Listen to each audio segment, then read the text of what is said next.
Ribérac, petite bourgade du Périgord vert, 3 listes sont en compétition, dont celle du maire sortant. Voici la présentation des invités de ce débat.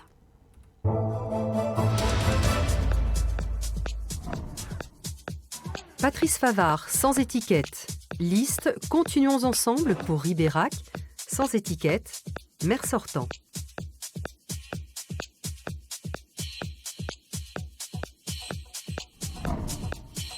Nicolas Platon, Parti socialiste. Liste Ribérac, l'avenir avec vous, Union de la gauche, ancien adjoint au maire, ancien conseiller municipal. Philippe Chautard, sans étiquette, liste Agir pour Ribérac, sans étiquette, ancien secrétaire général de la mairie de Paris. Alors avant de nous intéresser à l'attractivité de la commune et la désertification médicale, 2 thèmes majeurs de vos campagnes, messieurs, un mot sur l'abattoir municipal de Ribérac, en péril, après l'annonce du retrait de son principal client. Vous êtes tous à peu près d'accord là-dessus, mais un mot de chacun.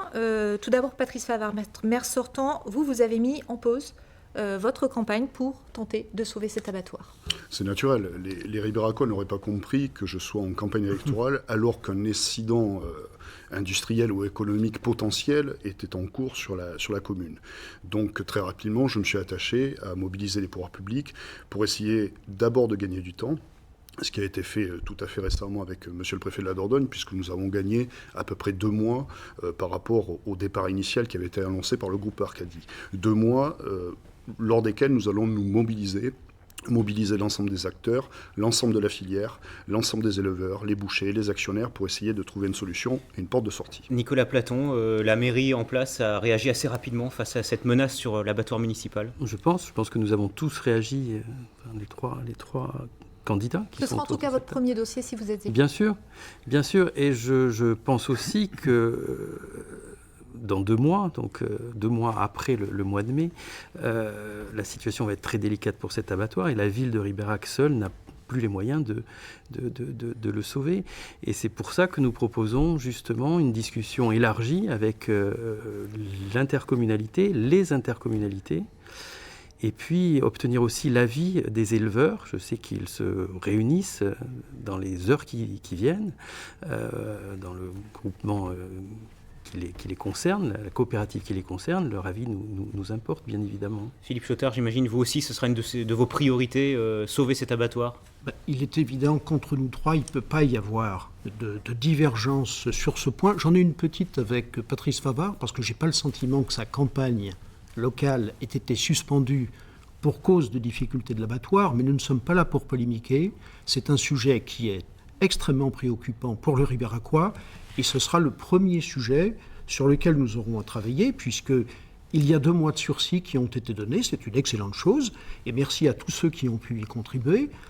Mais le vrai rendez-vous, c'est celui que nous aurons avec les éleveurs, avec les bouchers, avec tous les professionnels, parce que ce travail de fond n'a pas encore été engagé. Allez, nous abordons le premier thème donc de ce débat, messieurs, l'attractivité. Comme beaucoup de petites villes en zone rurale, le commerce du centre-ville souffre à Ribérac au profit de la périphérie. Nicolas Platon, vous dites que la sinistrose, elle est là, dans le centre-ville de Ribérac. C'est assez facile de le constater, malgré les aménagements qui ont été faits ces derniers temps. Je crois que c'est un problème qui au-delà de l'activité économique. Je crois qu'il faut aujourd'hui réagir par rapport au logement sur le centre-ville. Ça a empiré, Nicolas Platon, bien sûr, dans les 6 dernières années. 6, 15, 20 dernières années, certainement. Je crois qu'il est nécessaire aujourd'hui de s'inscrire dans des dispositifs qui nous permettront d'accueillir de nouvelles populations dans le centre-ville. On ne pourra pas rendre attractif ce centre-ville sans une nouvelle population. J'ajoute que... Comment on fait venir une population nouvelle ? Je pense qu'il faut proposer des services d'abord. Il y en a moins. Il y a autant d'impôts et moins de services dans cette commune. Donc on doit proposer de nouveaux services. Et puis, je crois qu'il faut améliorer l'habitat et entrer dans des dispositifs qui nous permettront d'améliorer l'habitat existant. Patrice Favard, vous répondez quoi à ça, que le centre-ville se désertifie, en tout cas selon Nicolas Platon ? selon Nicolas Platon, depuis une vingtaine d'années, il vient de le souligner, donc je lui fais grâce de cette précision. Mais l'attractivité d'une commune, il ne faut pas la restreindre au seul logement. Il faut avoir une vision globale et faire bouger tous les curseurs en même temps. C'est un travail de longue haleine, ça ne se fait pas en quelques années.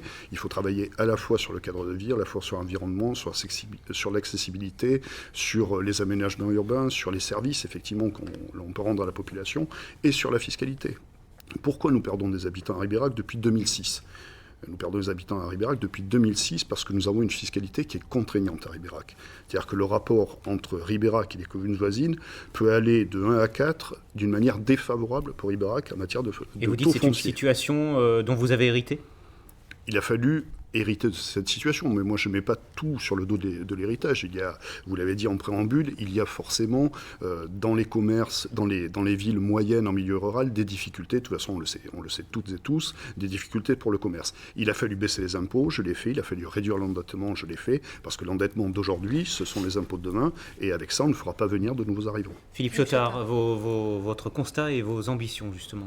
Le constat, il est évidemment partagé entre les uns et les autres. Ce qu'il nous faut, c'est sortir du constat et se mettre en situation d'engager véritablement un programme d'action pour Ribérac, pour l'attractivité, pas seulement du centre-ville, mais de notre commune-centre du Périgord ribéracois. Alors, quel programme d'action, Philippe ? Alors, je l'ai déjà dit, jamais il y a eu autant de commerces fermés dans l'hypercentre. Jamais il y a eu autant de logements vides, près de 500. Beaucoup de villes moyennes, comme la nôtre, sont confrontées depuis des années à ce type de difficultés. Mais beaucoup ont engagé des programmes d'action extrêmement ambitieux. Je le redis ici, au cours des 6 dernières années, mais je pourrais remonter plus loin, comme l'a dit Nicolas Platon. La commune de Ribérac, contrairement à beaucoup de communes, et notamment des plus petites communes autour de Ribérac, jamais la commune n'a préempté un local commercial pour y installer une nouvelle activité commerciale ou artisanale. Si vous êtes aux affaires. Et la même attitude vis-à-vis des logements. Jamais un seul logement n'a fait l'objet d'une acquisition par la ville, d'une réhabilitation et d'une remise sur le marché. J'ajoute qu'il y a d'autres problèmes de fond qui ont été mis de côté depuis des années. C'est par exemple la végétalisation de la ville. Il faut rendre la ville plus agréable pour donner envie aux uns et aux autres d'y vivre, mais de venir également y acheter, de venir pour faire vivre l'activité touristique de la commune. La végétalisation a été oubliée. Je cite enfin la déviation poids lourd.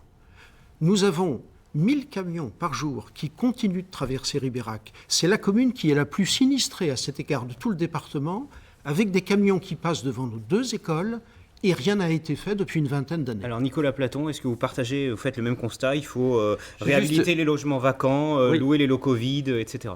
Bien sûr, bien sûr. La politique environnementale est importante également. Je crois qu'il y a un gros effort à faire à ce sujet-là.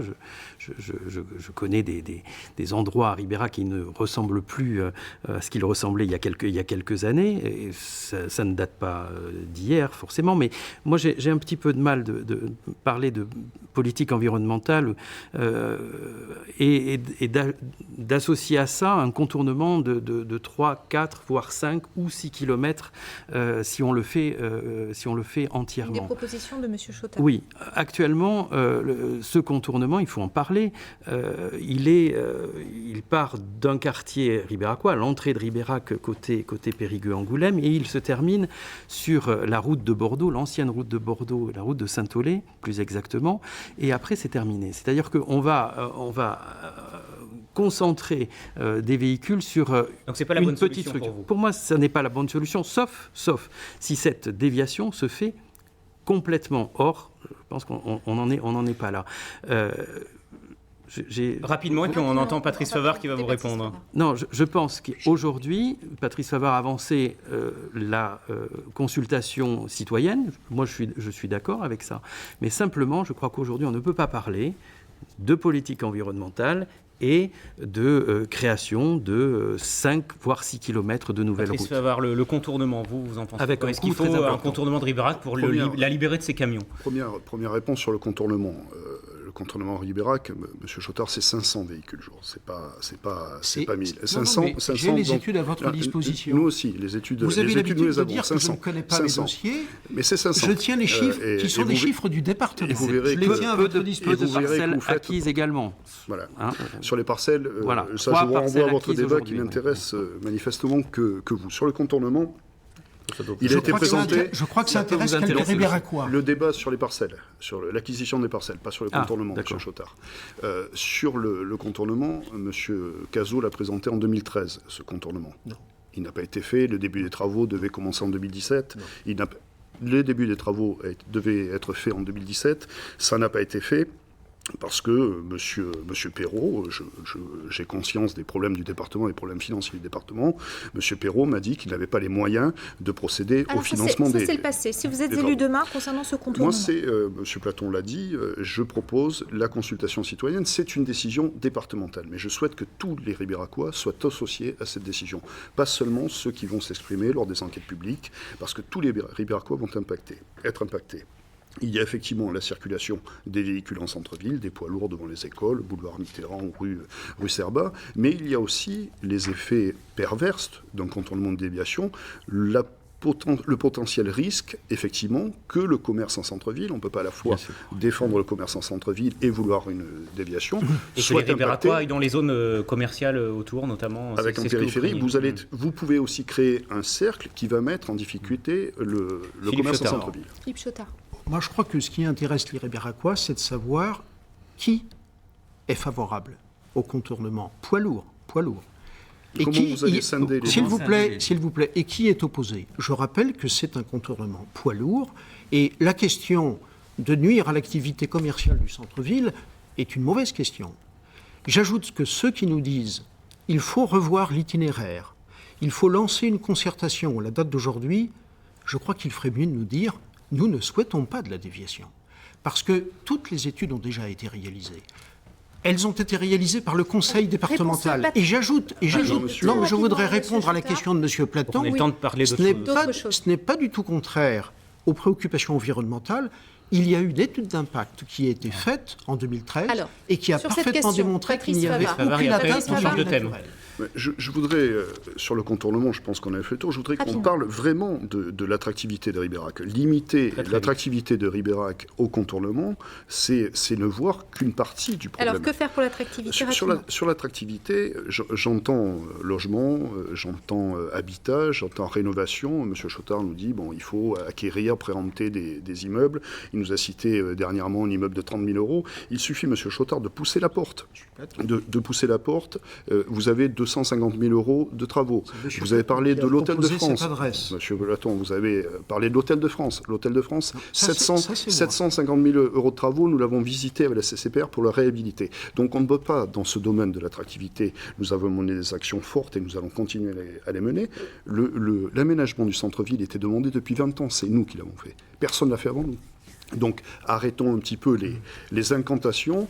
Les incantations, M. Chotard, M. Platon, beaucoup moins, mais M. Chotard, vous promettez à Ribérac des miracles que vous n'avez été incapable, je promets que vous avez été incapable de réaliser ailleurs. Et ensuite, on change de thème. Vous avez été incapable de les réaliser. Est-ce que vous faites des incantations? Est-ce que vous promettez des miracles? Simplement répondre sur le coût, parce qu'on n'en a pas parlé, le coût du contournement de Ribérac, aujourd'hui chiffré entre 15 et 20 millions d'euros, pour une partie du contournement. Je dis bien une partie du contournement. Est-ce que nous avons aujourd'hui les moyens? Alors, la commune, mais aussi le département, puisque c'est un financement départemental. Mais au final, nous payons les mêmes impôts. On n'a pas les moyens de faire ça aujourd'hui. Mais par contre, pour rendre la ville attractive, je pense qu'il faut aussi se préoccuper des bâtiments publics, de leur état. En particulier, on y viendra des écoles, certainement. Et aussi, je peux citer le gymnase municipal et d'autres bâtiments qui ont besoin d'être Merci, On va messieurs, parce aborder qu'il le nous reste un deuxième tout thème, petit quart d'heure. justement, sur la désertification médicale. Sur les 5 médecins de Ribérac, 3 ont plus de 65 ans et 2 d'ailleurs sont sur votre liste, Philippe Chotard. Vous voulez d'ailleurs créer une maison communale de santé avec médecins salariés par la commune. Là aussi, le constat, tout le monde le fait. Le nombre de médecins diminue d'une manière extrêmement critique depuis 10 ans. Nous n'en avons plus que 5, vous l'avez rappelé. Où nous divergeons totalement, c'est sur les réponses à apporter.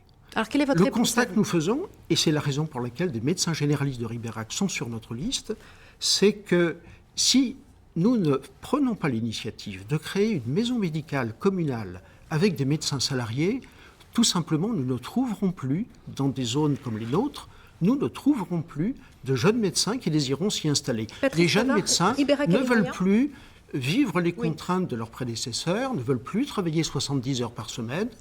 Je dis que le pôle santé tel qu'il a été réalisé et dont se glorifie M. Favard, alors qu'il n'est pas du tout à l'initiative de ce projet, apporte une réponse pour un certain nombre de fonctions, notamment paramédicales, mais n'apporte pas de médecins Patrice Favard, vous répondez généralistes là-dessus. supplémentaires. Déjà, le pôle santé, est-ce que ça suffit aujourd'hui ou est-ce qu'il faut aller plus loin? Moi, je veux bien être attaqué en permanence sur la question de la santé par quelques médecins en exercice qui le font en longueur de journée auprès de leur patientèle.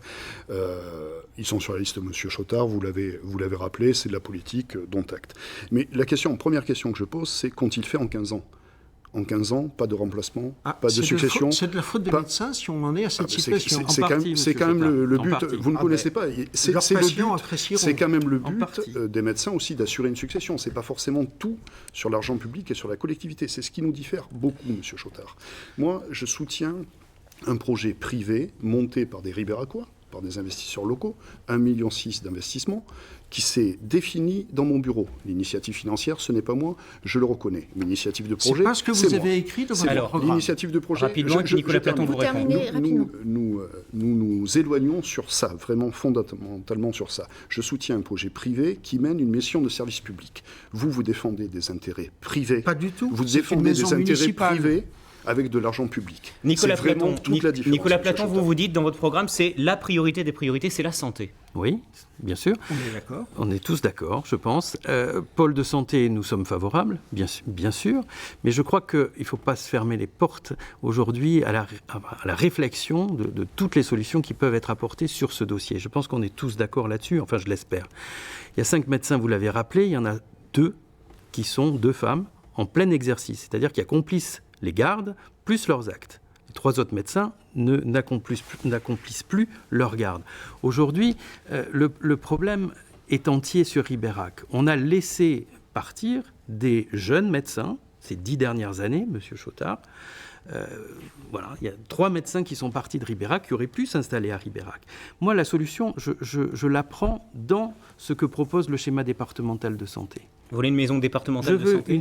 Je veux que le Ribérac s'inscrive dans ce schéma départemental de santé. Ce qui se passe actuellement à Exideuil. Ce qui se passe à Exideuil, et ce que vous avez certainement vu récemment, hier soir, on nous annonce 2 médecins, on ne nous annonce pas, hein, c'est vraiment des faits, 2 médecins ont signé. C'est-à-dire qu'on va passer à 3 médecins sur la maison départementale de santé d'Exideuil. Ça ne coûte pas un sou à la commune. Voilà. Les locaux sont des locaux départementaux, le fonctionnement est départemental et les médecins sont payés par le département. Philippe Chotard, moi, je trouve vraiment regrettable que l'on s'oppose sur des questions comme celle-là. Il y va de la santé des Ribéracois. Monsieur Favard ment. Le mot n'est pas trop fort quand il dit que j'envisagerais de faire supporter par la collectivité locale les charges des médecins. Vous l'avez écrit dans votre programme, mais vous savez que c'est faux. Partout où des maisons médicales se mettent en place, les honoraires sont perçus par la commune, et évidemment, les salaires des médecins, des secrétaires médicales, les fluides des locaux sont payés par la commune.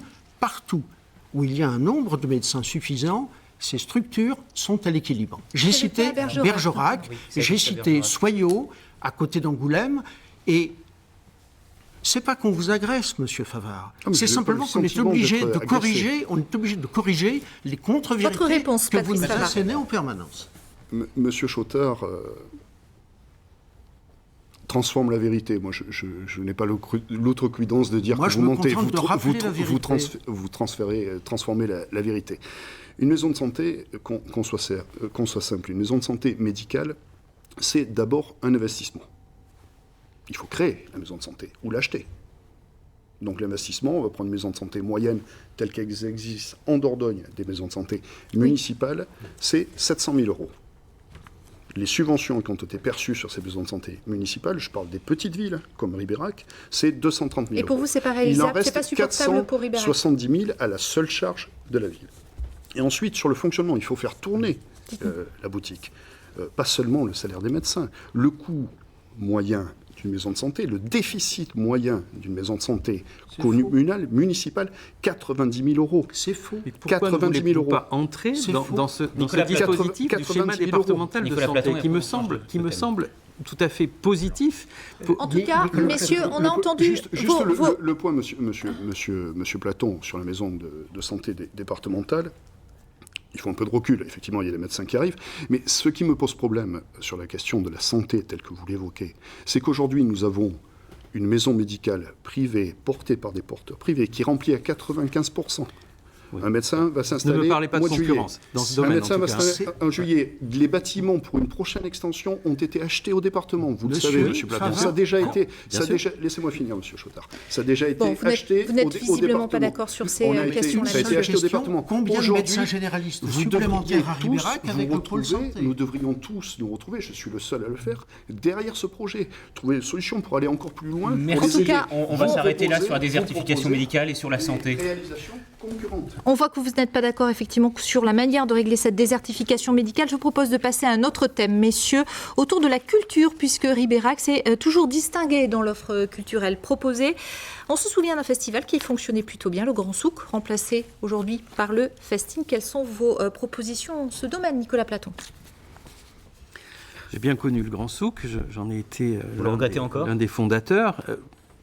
Je ne le regrette pas, je pense que ce festival a vécu. Les 3 festivals de Ribérac depuis le début des années 80 ont eu des carrières tout à fait honorables, avec des retentissements nationaux importants, des accueils de musiciens de qualité depuis 80.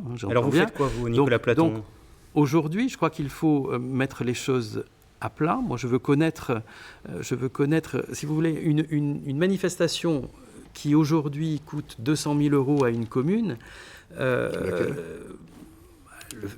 Le budget du Festine, c'est 200 000 euros. Voilà. Il n'y a pas énormément de subventions ou d'aides qui permettent au Festine. Voilà. Bon, Monsieur Platon, juste. Festine, on ne va pas rentrer dans la par la municipalité de Ribérac. Sur ce point, la subvention de la mairie depuis 2016 au Festine, c'est 70 000 euros. 70 000 euros. 70 000 euros. Mais il y a une subvention au forum culturel, etc. Point. Enfin bon, d'accord. 40 000 euros. Donc Nicolas Platon, vous mettez les priorités où, Nicolas Platon, du coup ? Moi, je souhaiterais... regarder les anciens chiffres du Grand Souk. Non. Le Grand Souk était absolument net par rapport à ça. Le centre culturel également. C'était votre ancien premier adjoint qui était chargé des comptes du centre culturel et du Grand Souk. Ce que je propose, moi, c'est une action culturelle à l'année. Une action culturelle pour les Ribéracois, une action culturelle ouverte à tous, pas un monopole. Voilà. Pas un monopole sur un site, pas un monopole sur une activité. Philippe Chotard, pareil, vous gardez le Festine, mais vous faites autre chose. Qu'est-ce que vous faites ? Moi, je garde le Festine. Il y a besoin d'un festival d'été populaire pour les jeunes l'été, qu'il s'appelle Grand Souk, qu'il s'appelle Festine. On ne va pas changer de type de festival à chaque changement de municipalité. Mais je voudrais ajouter une chose. Il y a un déséquilibre entre ce qui est fait pour une manifestation extrêmement respectable qui dure 2 jours, et ce qui est fait, par exemple, pour toutes les animations à longueur d'année. Et vous êtes généreux plutôt en matière de culture dans votre programme, Philippe Chotard. On va juste citer ce que vous proposez. Je vais juste vous citer, j'ai parcouru votre programme, bien sûr. Vous voulez un son et lumière au château de Ribérac, un rendez-vous franco-britannique festif, un baltrad occitan, transformer la collégiale en centre multiculturel. Est-ce que tout ça est réellement réalisable ? La première chose, et je rejoins Nicolas Platon là-dessus, c'est qu'il faut que la ville soit vivante tout au long de l'année, et pas seulement sur les 2 mois d'été. Il faut s'appuyer d'abord sur les remarquables institutions culturelles que nous avons à Ribérac. Le cinéma, le forum culturel, le conservatoire de musique. Mais il faut mettre tout cela en relation. Il faut créer une saison culturelle qui couvrira l'ensemble de l'année avec des correspondances entre les différents lieux. Et il faut que nous ayons un calendrier qui permette de rythmer aussi chaque saison de l'année. Est-ce que tout ça est finançable ? Est-ce que ce n'est pas trop généreux finalement, Philippe Chotard ? Ce sont des manifestations qui existent déjà en grande partie. La seule chose qui coûterait, c'est... Non, mais j'ai dit qu'il fallait les mettre en cohérence, les articuler les unes par rapport aux autres. Éviter que des lieux fonctionnent de manière isolée par rapport aux autres. Nous voulons par exemple que la collégiale soit vraiment ouverte à tous les publics. Je dis bien à tous les publics, pas seulement aux arts plastiques, au théâtre, il n'y en a plus à Ribérac. Et que ce lieu, véritablement pluriculturel, fonctionne en relation, en articulation avec tous les autres sites. Patrice Favard, est-ce que finalement il ne manque pas justement un programme à l'année, comme disent vos concurrents ? Je pense que pour ceux qui vivent à Ribérac et pour ceux qui connaissent Ribérac, on voit que ça fonctionne du 1er janvier au 31 décembre. Ce week-end, un vernissage au Forum culturel, samedi, un vernissage à la collégiale. Et nous sommes au mois de mars. Donc ça, c'est un premier point. C'est une vision très éloignée de la réalité. Effectivement, M. Chotard a beaucoup d'ambition pour la ville, beaucoup de promesses en culture, on l'a vu, etc., etc. Je ne suis pas sûr qu'il ait une prise avec la réalité de nos territoires ruraux, en domaine culturel, comme dans d'autres domaines, M. Chotard. Vous promettez des choses que vous serez incapable de faire, et vous avez été incapable de le faire, ne serait-ce qu'à Paris. À Paris, en tant que directeur général des services, vous aviez la direction de la mairie. Sous votre direction, la dette a explosé, M. Chotard. La dette a explosé à Paris. Alors, Philippe Chotard, 54% dette par habitant. 54% dette par habitant. Sans rester trop longtemps sur Paris. Dans le même temps, elle baissait. La Cour des comptes. Allez, rapidement, petite réponse de M. Chotard. De Paris. Mais Donc, je arrêtez de promettre. Je pense que c'est l'hôpital qui se moque. Philippe Chotard, vous répondez, s'il vous plaît. Écoutez, j'étais collaborateur des maires successifs, des derniers maires de Paris, et j'en suis extrêmement fier et honoré. Je voudrais simplement dire que Paris, mais vous êtes sans doute mal renseigné ou mal intentionné. Il y a quelques candidats à Paris qui le disent tous les soirs. Paris est sans doute la grande commune de plus de 100 000 habitants qui est la moins endettée de France. La durée d'extinction de la dette à Paris est de 9 ans. Elle est de 15 ans. Elle est de 15 ans. Nous n'avons pas les mêmes moyens. La durée d'extension de la dette à Ribérac, elle est de 15 ans quand elle est de 9 ans à Sous Paris. votre direction, M. Chotard, Les Ribéracois trancheront, et on va entendre Nicolas Platon aussi. Et elle explosera si vous arrivez aux affaires. Nicolas Platon, vous êtes en retard en temps de parole, allez-y, je vous en prie. J'atterris à Ribérac, je reviens à Ribérac. Le reste ne m'intéresse pas.